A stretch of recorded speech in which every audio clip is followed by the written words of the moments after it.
as well as chair of the Tick Tick Tick campaign and co-chair of the global call to action against poverty. Please give a hand to Kumi Naidoo.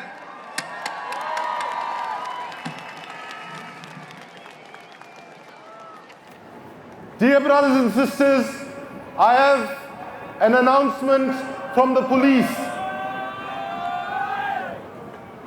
When we organized this march, we were sure we would get 20,000.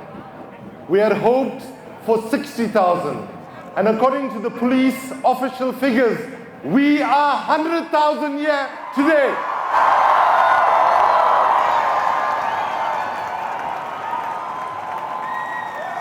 But we are not alone. We are joined today by 4,000 activities in virtually every country around the world to say to our leaders that nature does not negotiate and you should not play political poker with the future of our planet. We are organized across the world today under the banner of the Tick Tick Tick campaign to say time is running out. We are trade unions, NGOs, indigenous groups, social movements, women's groups, and so on. We are the largest ever unity that we have organized around the challenge to say to our governments, we want a real deal here in Copenhagen. I want to pay particular tribute to the young people who have brought such a vibrancy to our demonstrations, because they know that the future is at stake. And in paying tribute to the young people and their courage, I'd like to pay a particular tribute to the young people that have been fasting and to the climate justice fast. And many of them are around here. Some of them have not eaten food for 38 days already.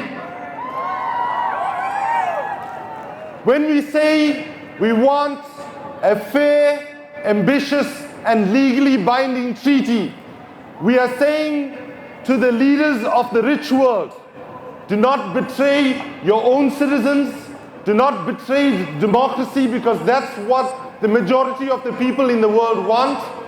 And we must appeal today to the leaders of the most wealthiest countries with this question.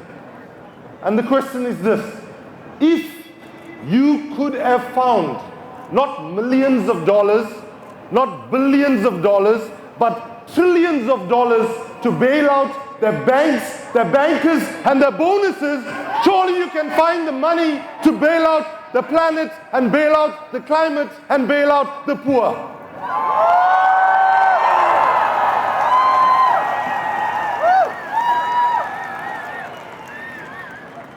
We also want to remind them not to talk about climate change as if it is something that's going to happen in the future.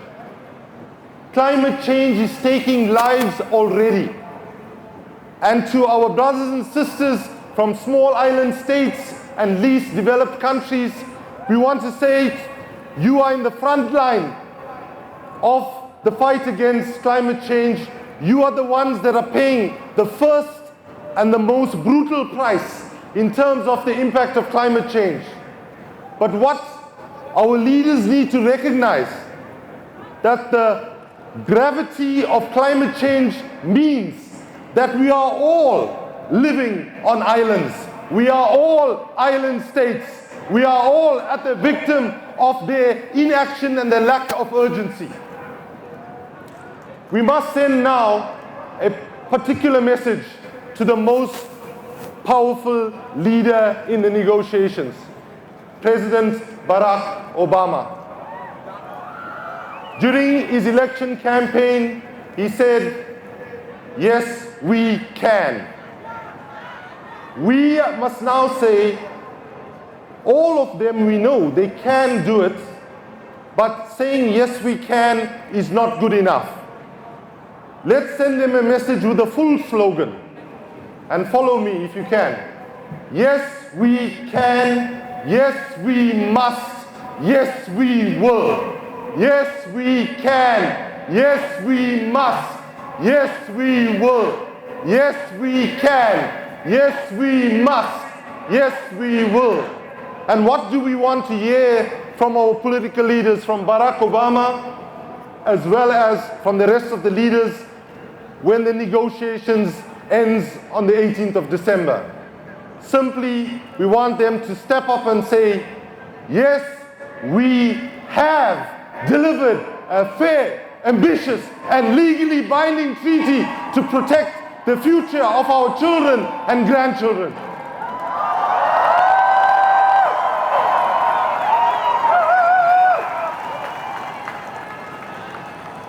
They also need to recognize right now that we cannot change the science. The science is clear. If we cannot change the science, we have to change the politics. And if we cannot change the politics, we all have no choice but to change the politicians urgently.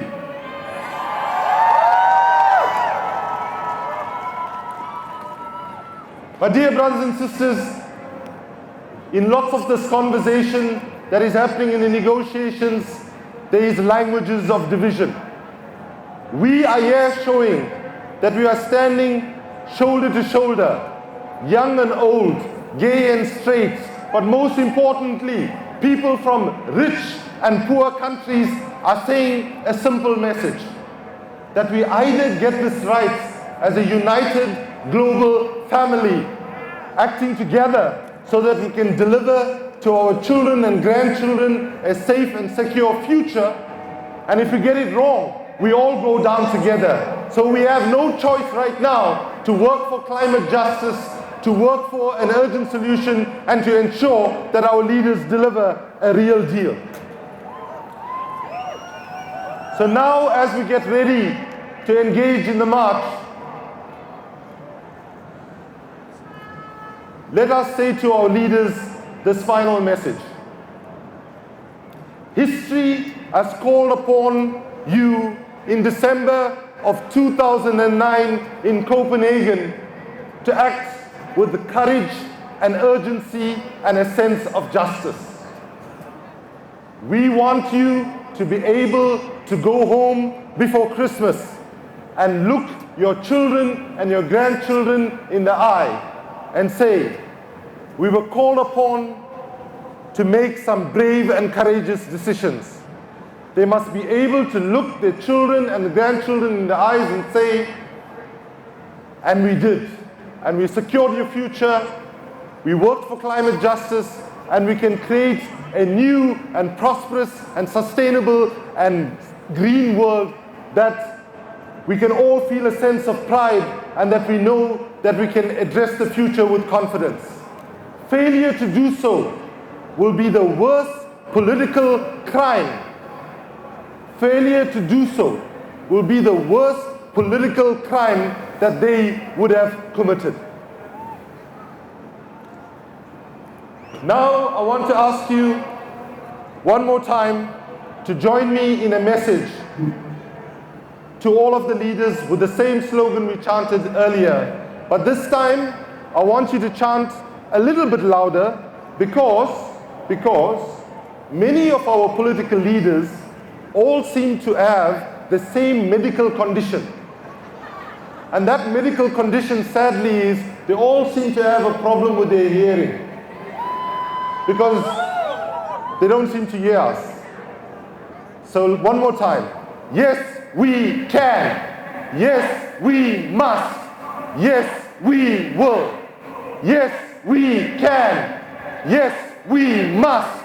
Yes, we will. And as I conclude, let's say this. We have come here with a lot of hope. We have a week to go and we're going to struggle and make sure that they deliver what we need to. And we want to make sure that when history looks back on Copenhagen, it's seen as a Hopenhagen. It should not be seen as a Floppenhagen or a Nopenhagen. And we should say to them that the power is within their grasp. They can do it. All that is missing is political will. We believe that decency that lies in their hearts can come out and they can deliver a fair, ambitious and legally binding treaty by the time they leave here on 18th of December. Muchas gracias, merci beaucoup, thank you very much. Let's enjoy this march to the convention center. Let's go and let's make sure that we stand together. Thank you.